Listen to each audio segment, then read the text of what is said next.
Perkenalkan, nama saya Askafar Alkiandarisian, dan ini adalah penjelasan UTS text mining saya. Pertama saya lakukan adalah import library dulu.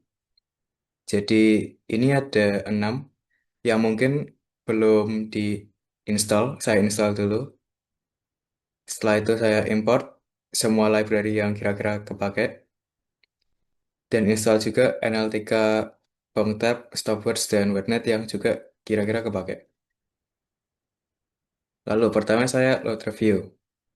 Di sini saya ambil data dari Google Play Store dengan target jumlah review yaitu 1000 dengan parameter app package atau package untuk aplikasi yaitu package untuk game Zenless Zone Zero. Kalau continuation token adalah untuk memberi token untuk menandai sampai mana data itu sudah diambil. Setelah itu language, saya filter untuk yang berbahasa Inggris saja dan country saya juga filter yang dari US saja. Lalu untuk sort, saya ambil data yang dari paling paling relevan. Setelah itu untuk count, ini tulisannya 200 karena dari Google Play Store itu maksimum data yang bisa di-fetch dalam satu waktu adalah 200. Jadi di sini data ada 5 iterasi dulu sebelum semuanya diambil. Nah, setelah itu saya masukkan data yang sudah diambil ke dalam DF dan juga saya import ke dalam CSV yang bisa diakses dengan nama zzz_reviews.csv. Setelah itu ini adalah headnya atau 10 data pertama. Kita bisa lihat ada review ID, username, user image, content, score, thumbs up, dan lain-lain. Dan ini adalah informasi sekilasnya. Kita bisa lihat ada 1000 entries atau 1000 data point dalam 11 feature. Di sini tidak ada missing value untuk kontennya atau teksnya, dan tidak ada data duplikat. Lalu lanjut ke edit. Bar chart ini menunjukkan distribusi rating yang diberikan pengguna terhadap game ini.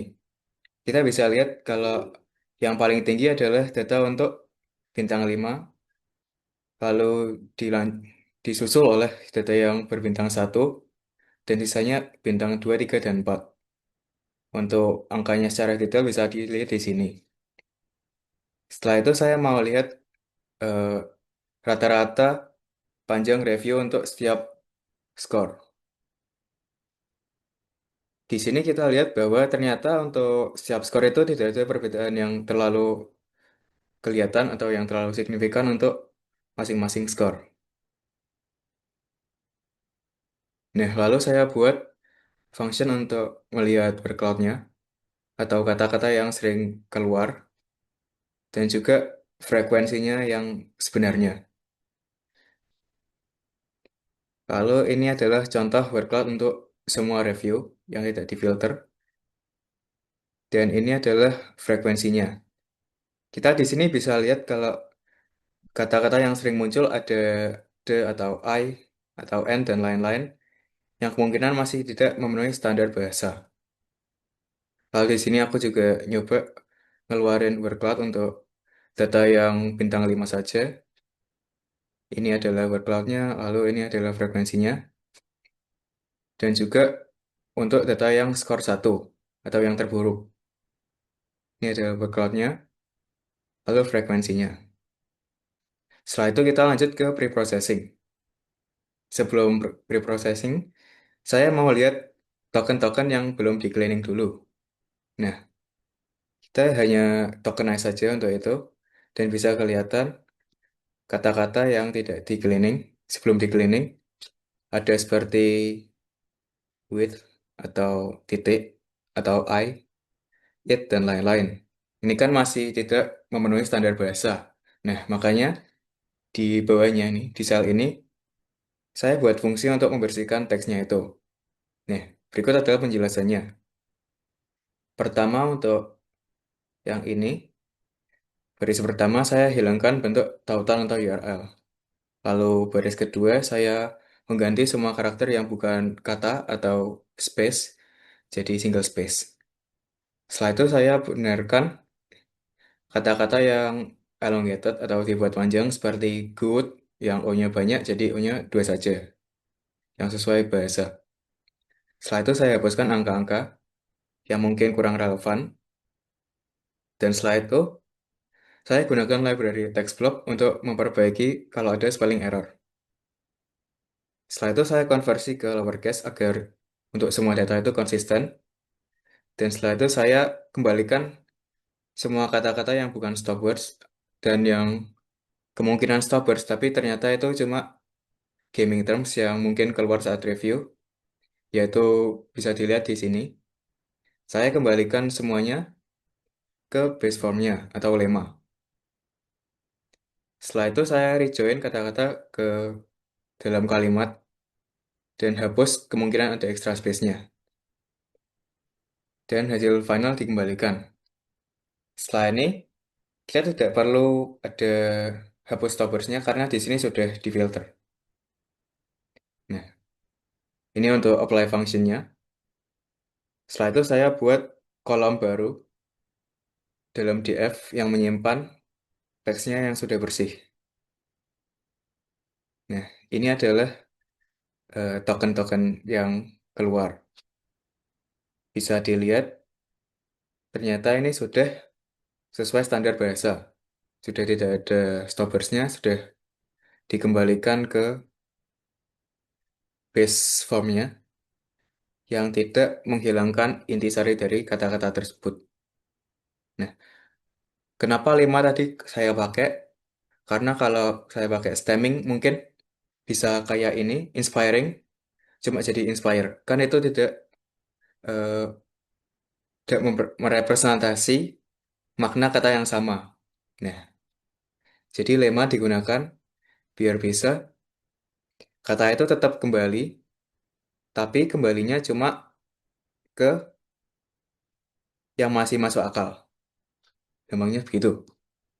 Nah, setelah itu saya buat tabel baru yang hanya menyimpan kedua fitur yang penting aja, yaitu teks yang sudah di cleaning dan ratingnya. Di sini aku juga shuffle biar mungkin tidak jadi urut gitu. Nah, ini adalah word cloud untuk DF yang sudah di cleaning dan frekuensinya. Bisa lihat sudah bersih ya. Kita lihat kata-kata yang sering muncul adalah game, karakter, like, dan story, dan lain-lain yang juga bukan stop words. Setelah itu untuk persiapan eh, text representation, kita pisah data dalam UTF itu jadi training dan testing sets dengan perbandingan 80 banding 20. Untuk data score, saya kurangi satu agar bisa diterima model. Yaitu maksudnya jadi dia readjust ke indeksnya dari 0 bukan dari 1.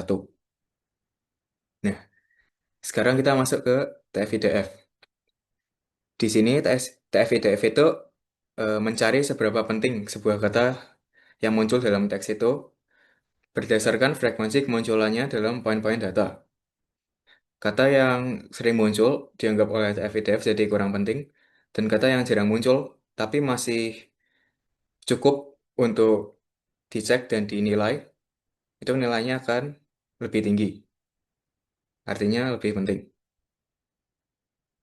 Nah, untuk TF-IDF justru kita tidak tokenisasi sendiri karena vectorizer harus melihat kata-kata dalam kalimat-kalimat lalu dibanding-bandingkan untuk kepada maksudnya kepada setiap data point.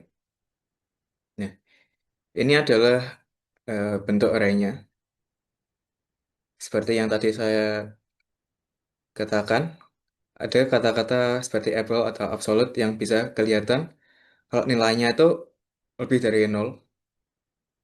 Ini bisa jadi karena satu, kata itu jarang muncul, maka nilainya pasti lebih tinggi dari yang sering muncul. Lalu dua, kemunculan kata tersebut juga cukup hingga bisa diberi nilai. Setelah itu kita lihat shape-nya.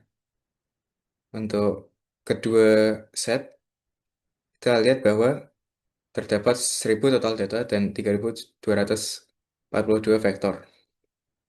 Lalu kita masuk ke word to fact. Di word to fact ini kita deteksi kata-kata sekitar kata target sebesar ukuran window yang ditentukan, kemudian membuat probabilitas kata-kata yang muncul di sekitar target tersebut. Ini kita pertama tokenisasi untuk persiapan pembuatan model. Nah, lalu kita definisikan model terlebih dahulu. Di sini untuk setiap parameter ini artinya sentences, kata-kata diambil dari kata-kata yang sudah ditokenisasi.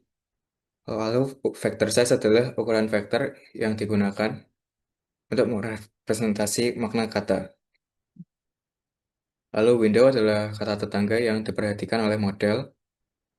Min count itu harus muncul berapa kali sebelum kata ini dianggap oleh modelnya. Lalu workers adalah banyak thread yang digunakan untuk training. Dan SQ artinya kita menggunakan skipgram. Lalu dua fungsi ini kita pakai untuk generate vektor-vektor kata. Dan di generate-nya pakai ini. Ya, dalam kedua set, dimensi yang dihasilkan itu cuma 100. Artinya dibandingkan TF-ITF tadi yang menghasilkan sekitar 3.200 vektor, algoritma ini jauh lebih hemat biayanya. Lalu kita masuk ke machine learning. Algoritma yang saya pakai adalah XGBoost dan LightGBM yang merupakan metode boosting ensemble learning yang cepat, tergolong akurat, dan cocok untuk data berukuran kecil. Metode pertama adalah TF-ITF dan pakai XGBoost. Di sini sebelum kita training, saya coba dulu untuk mencari hyperparameter yang lebih baik dari antara tiga ini, learning rate. Nah, setelah itu kita temukan bahwa base parameter adalah learning rate-nya 0,1. Di sini mungkin ada batch size, tapi sebenarnya tidak dipakai karena untuk kedua model tadi emang tidak pakai batch size. Nah, setelah itu saya simpan parameter tersebut di SGB params.dfidf ini. Untuk penjelasannya, objektif jadi adalah jenis tugas yang mau dikerjakan oleh model. Di sini softmax artinya adalah multi-class. 6 class artinya banyak kelasnya. And estimator artinya jumlah total tree yang dibangun. Max depth artinya dalam maksimal tree tersebut. Rek lambda itu mencegah bobot yang terlalu besar. Dan rek alpha mendorong beberapa bobot jadi 0. Lalu scale post weight itu menangani class imbalance. Dan grid results base params untuk memasukkan parameter tadi yang ditemukan paling baik. Lalu kita lakukan testing, evaluation, dan hasilnya begini. Untuk evaluasi saya ambil metriknya adalah akurasi, recall, precision, dan F1 score. Setelah itu saya buat tabel yang bisa menampung hasil evaluasi setiap model agar bisa lebih mudah untuk perbandingannya. Ini adalah confusion matrixnya. Kalau metode 2 TF-IDF pakai LGBM, untuk penjelasan parameter LGB adalah sebagai berikut. Objektif itu jenis tugas, seperti tadi sama. Lalu karena oke, kita tuh klasifikasi, kelas banyak, maka objektifnya multi-kelas. Lalu yang beda dari tadi adalah min child samples, yang dia itu adalah jumlah minimum sampel yang harus ada dalam satu lift. Dan class weight itu untuk menangani class imbalance juga.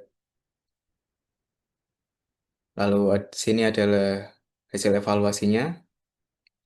Lalu saya tampung juga ke tabel tadi. Kita terus masuk word to fact dan XGBoost dengan hasil evaluasi begini. Lalu masuk ke metode 4, word to fact tabel HGBM dengan evaluasi begini.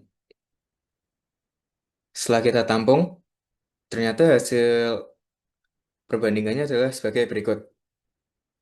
Paling baik adalah TF-IDF yang menggunakan model XGBoost dengan nilai akurasi 53%, recall 53%, precision 49,13%, dan F1 score 50,11%.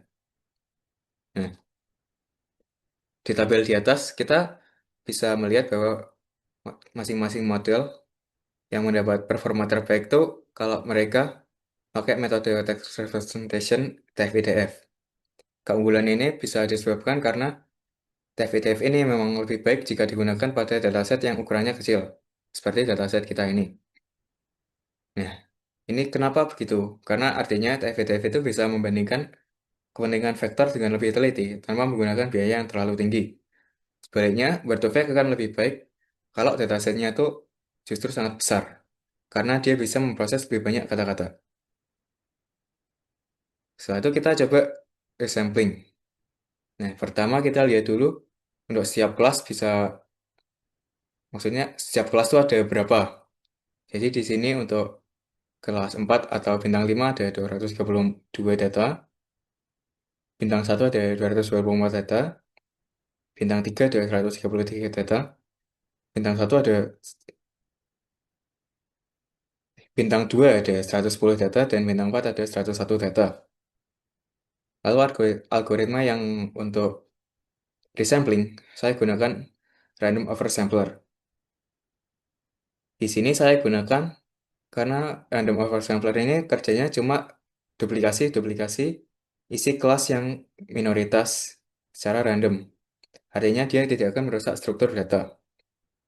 Nah, menggunakan random oversampler, semua data kan, semua kelas akan mendapatkan hasil, yaitu sebaran data yang seimbang, karena setiap kelas dibuat hasilnya banyaknya sama dengan kelas yang mayoritas.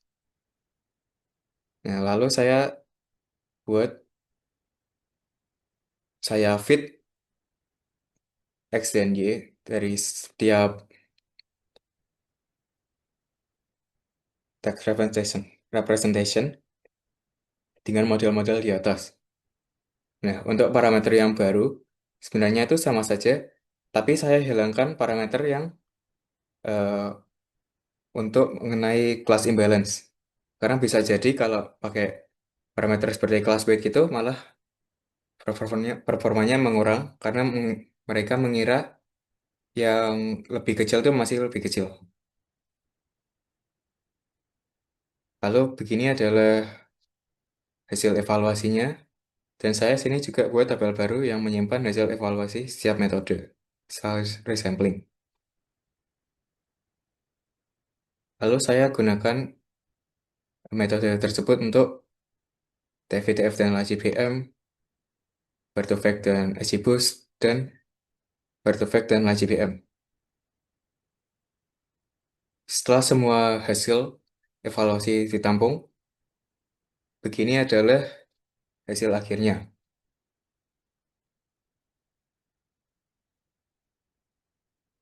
Di sini kita bisa lihat, ternyata kalau yang TF-IDF ini, yang tadi emang lebih baik itu, justru kalau di resample hasilnya lebih buruk. Ini bisa jadi karena tiga hal. Satu, algoritma RLS hanya duplikasi poin data yang ada di kelas minoritas. Artinya, kalau dia malah menghafal data yang diulang, itu malah terjadi overfitting. Yang artinya, evaluasi malah lebih buruk. Lalu kedua, distribusi yang berbeda dari data training yang baru dan data testing yang original kemungkinan bisa menurunkan nilai akurasi karena model itu anggapannya seperti nggak bisa kerja seoptimal pas dia di data imbalance ke pas dia di data balance. Lalu ketiga, yang menurutku paling mungkin adalah karena informasi yang didapatkan pada data imbalance justru lebih baik dan lebih nuanced, karena khususnya untuk data review, kebanyakan orang pasti memilih skor yang terbaik jika mereka suka produknya dan terburuk jika mereka tidak suka. Nah, di situ malah nilai-nilai tengah yang penting, karena kita kayak mungkin jarang ya mengisi nilai itu bintang 2 atau 3 atau 4.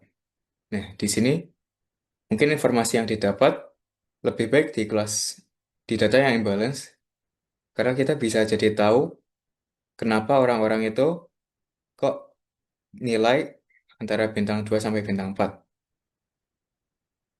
Nah, Di sini, seperti yang saya tulis, karena emang datanya, imbalance-nya saya itu tidak begitu parah. Saya mengira kasus yang terjadi adalah kasus ketiga.